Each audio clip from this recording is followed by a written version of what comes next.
Backpacker, Alkisah ada seorang pemuda berusia 21 tahun yang ingin berpetualang. Ia ingin menjadi backpacker, mengelilingi dunia dan melihat kehidupan yang eksotis.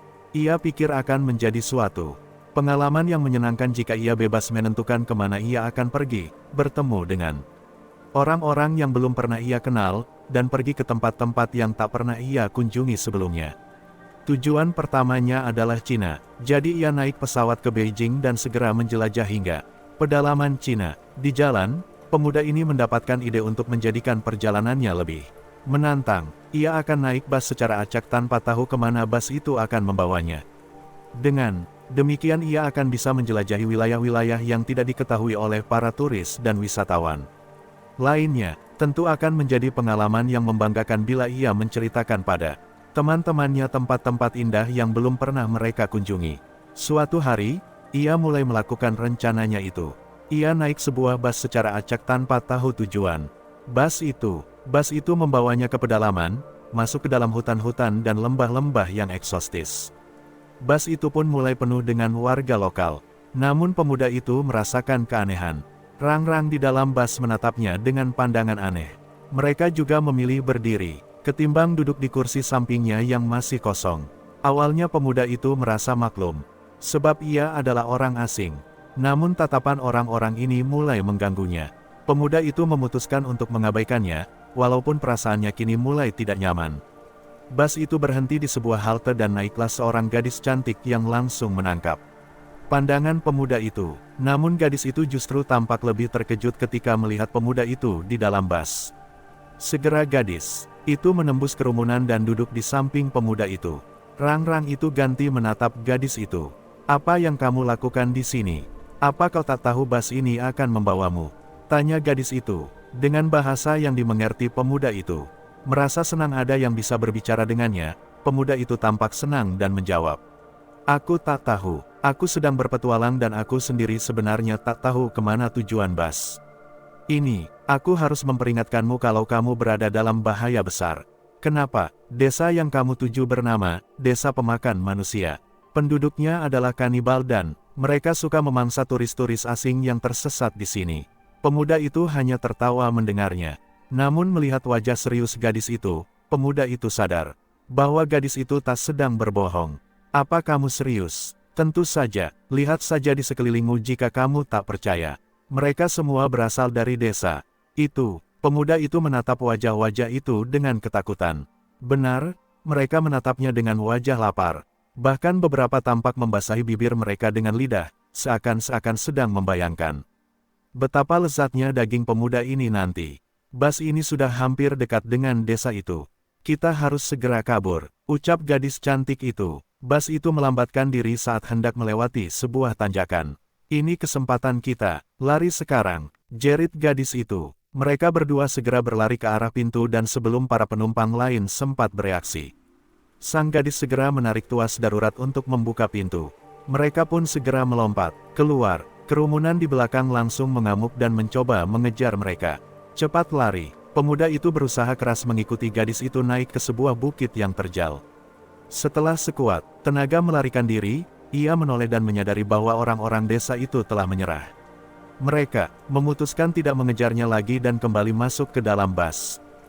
Terima kasih." Pemuda itu pun duduk di atas tanah sambil terengah-terengah, namun lega, sebab nyawanya kini selamat. "Nah," bisik gadis itu sambil menjilat bibirnya, "akhirnya aku bisa makan sendirian tanpa perlu berbagi." "Avery Chillsphere, kau masih ingat perasaan itu bukan? Perasaan bahwa kau tengah diawasi, perasaan bahwa jika kau bergerak sedikit saja maka kau akan mati." "Ya, semua orang pernah memiliki rasa takut itu saat masih menjadi anak-anak. Kau terbangun di malam hari, lalu tidak bisa tidur lagi. Kau mencoba senyaman mungkin, membolak-balik tubuhmu berusaha menemukan posisi yang bagus agar kau bisa terlelap kembali dalam tidurmu, sampai akhirnya kau menyerah, tidak ada cara untuk bisa terlelap dalam waktu yang singkat, sehingga akhirnya kau beralih ke sisi lain, di mana kau menatap ke jendela. Kau bisa menyaksikan lampu jalan, pohon-pohon yang berdiri sunyi, semua tampak begitu aneh ketika malam. Kau mencoba menjaga pikiranmu agar tetap rasional tanpa bumbu sesuatu yang begitu mengerikan. mengingat bahwa kau masih membutuhkan waktu untuk tidur, dan saat itulah perasaan itu muncul, perasaan yang membuatmu seperti harus lebih waspada dari sebelumnya, di mana selimutmu terasa lebih dingin dan yang lebih buruk, aku tahu, seperti ada sesuatu yang tengah mengawasimu. Kau ingat ini adalah malam, dan malam adalah di mana ketakutan begitu lebih kuat dan selalu menekan. Kau merasa seolah-olah sedang diawasi, sesuatu yang mengawasi namun kau tidak bisa melihatnya secara langsung, hanya saja, kau yakin, kau tahu bila kau memang diawasi. Kau ingin pindah dari tempat itu namun kau tahu kalau itu tidak mungkin, karena bila kau memaksa untuk melakukannya, maka sesuatu yang buruk akan menimpamu, akhirnya dengan terpaksa kau membuat dirimu tetap tenang dan diam, sembari berharap dia tidak akan mengawasimu lagi. Ketika kau berbaring di atas tempat tidurmu, terlalu terbawa dalam ketakutanmu, kau teringat dengan selimutmu, kalau saja kau bisa meraihnya kemudian dengan cepat segera menutupi wajahmu bahkan tubuhmu agar kau lebih aman. Aman dari sesuatu yang jahat yang masih mengawasimu. Dan sekarang, kau berhasil.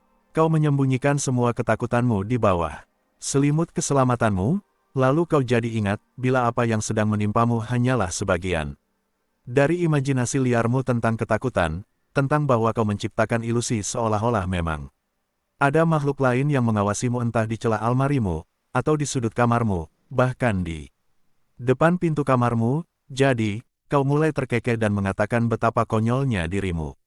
Sekarang kau tidak takut lagi, dan membiarkan selimutmu tetap menghangatkan tubuhmu dan perlahan-lahan kau tertidur kembali dengan nyaman. Apa yang terjadi tentang ini adalah hal biasa yang selalu dialami oleh setiap anak, kemudian orang tua kita akan mengatakan bahwa itu hanya pikiran liar kita tentang makhluk mengerikan yang tinggal di kamar kita, jadi mereka meminta kita untuk tidur lagi dan tidak memikirkan itu kembali. Karena apa yang kita takutkan sebenarnya tidak pernah ada. Namun, mereka salah, karena apa? Yang mereka tidak tahu adalah bahwa ketika anak-anak bersembunyi di dalam selimut mereka, berharap selamat dari makhluk yang mengawasi mereka dari atas selimut, namun yang sebenarnya terjadi, apa kau tahu bahwa sebenarnya mereka ada di dalam selimutmu? That Mysterious Man, entah kapan perasaan ini datang, tapi aku selalu merasa ingin membunuh seseorang. Panggil saja, aku Jack, dan inilah kisah korban pembunuhan pertamaku. Saat itu aku sedang berjalan pulang dari sekolah. Aku bersekolah di SMA yang tidak terlalu terkenal. Aku tinggal di pinggiran desa terpencil. Di sini memang membosankan, tetapi aku tidak pernah berencana untuk pergi ke kota. Saat itu sudah hampir malam. Aku pasti dimarahi ayahku karena pulang terlambat. Tidak lama kemudian, aku melihat seseorang. Penampilannya agak aneh. Dia sedang duduk di kursi yang berada di pinggir jalan. Setelah aku melewatinya, aku merasakan perasaan yang buruk. Seakan orang itu ingin berniat jahat padaku. Tak lama kemudian, aku mendengar langkah kaki. Terdengar lumayan dekat, sepertinya orang itu mengikutiku. Firasatku semakin buruk. Aku tidak berani menoleh ke belakang. Dan akhirnya aku berada dekat. Dibelokkan. Aku melirik ke arah orang itu. Detak jantungku hampir berhenti saat melihat orang tersebut. Dia memegang sebuah pisau dapur. Dan dia berjalan seperti orang mabuk. Setelah kupikir, dia tidak melihatku, aku langsung berlari secepat yang aku bisa. Tapi perhitunganku tidak sepenuhnya benar. Dia mendengar suara langkah kakiku yang terdengar keras sehingga dia ikut berlari. Aku terlalu takut untuk berpikir, sehingga jalan yang kulewati salah dan aku berakhir di jalan buntu. Aku melihatnya di ujung jalan satunya, sedang berlari menuju ke arahku. Aku panik dan tanpa pikir panjang aku masuk ke rumah kosong di ujung jalan tersebut. Aku berlari ke lantai atas dan menutup pintu. Entah ruangan apa itu, aku tidak memperdulikannya karena aku benar-benar takut. Lalu tak lama kemudian, mendengar suara langkah kaki. Aku benar-benar takut. Saat itu, di saat aku mendengar suara langkah kakinya menjauh, hatiku sedikit lega. Aku melihat sekeliling. Ini hanya ruangan kosong dengan beberapa balok kayu. Dan aku melihat sebuah jendela. Aku berniat untuk keluar dari jendela itu, tetapi tak sengaja aku menginjak lantai kayu yang sudah reyot sehingga terdengar bunyi yang keras. Lalu sepertinya orang itu mendengar suara tadi. Aku mendengar suara orang berlari dari lantai atas. Perasaan panik kembali muncul, dan kali ini lebih besar dari sebelumnya. Aku langsung bersembunyi di belakang pintu, berharap orang itu tidak akan menemukanku. Orang itu masuk ke ruangan ini, dan dia mengelilingi ruangan. Ia hampir menemukanku, tetapi pandangannya tertuju ke jendela. Ternyata orang itu tidak terlalu pintar. Aku mengambil sebuah balok kayu dan langsung memukulnya. Dia jatuh pingsan seketika. Aku ingin segera lari, tetapi entah kenapa, muncul suara kecil di otakku yang memerintahkan diriku untuk membunuhnya, agar ia tidak menggangguku lagi selamanya. Aku mengambil pisau yang berada di tangannya. Aku bersiap untuk menusuknya. Aku agak takut karena aku belum pernah melakukannya. Dan aku menusuknya, tepat jantungnya. Di saat itulah perasaan aneh muncul. Aku merasakan hal yang agak membahagiakan. Sejak saat itu, aku mulai mengetahui perasaan bahagia menjadi seorang pembunuh. Aku membunuh banyak orang setelah itu. Dan berhati-hatilah, mungkin selanjutnya adalah dirimu.